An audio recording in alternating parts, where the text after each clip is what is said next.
Hello everyone and welcome back to our channel. In today's video, I'm going to show you how to use healing tool in Snapseed. If you're new to Snapseed and you don't know how to use the healing tool, I'm going to show you how to use it. So without any further ado, let's get into it. At first, open the Snapseed app on your phone. Now, click on the plus icon to choose the photo that you want to edit. From here, click on Tools and then select Healing option. Now, you can use the healing tool in Snapseed for various purposes.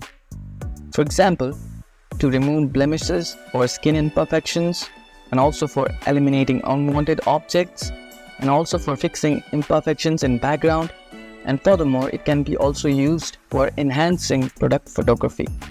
So now, I'll show you an example in practical.